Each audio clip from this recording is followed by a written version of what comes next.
উত্তরবঙ্গের প্রাণকেন্দ্র বগুড়া শিক্ষা, কৃষি, বাণিজ্য ও যোগাযোগে গুরুত্বপূর্ণ হলেও দীর্ঘদিন ধরে বড় অবকাঠামোগত উন্নয়নের অপেক্ষায় রয়েছে এই জেলাটি।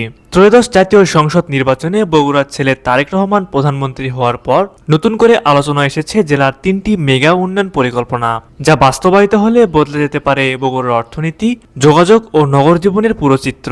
চলুন কথা না বাড়িয়ে দেখে নেই বগুড়া যে 3টি উন্নয়ন করবে বিএনপি। বগুড়া বিমানবন্দর চালু। বন্ধ থাকা বগুড়া বিমানবন্দর চালু হলে উত্তরাঞ্চলের মানুষের ঢাকা সহ দেশের বিভিন্ন অঞ্চলে যাতায়াত হবে দ্রুত ও সহজ। এতে পর্যটন, ব্যবসা বাণিজ্য ও বিনিয়োগ বাড়বে, তৈরি হবে নতুন কর্মসংস্থান, জরুরি চিকিৎসা ও পণ্য পরিবহনও মিলবে বড় সুবিধা।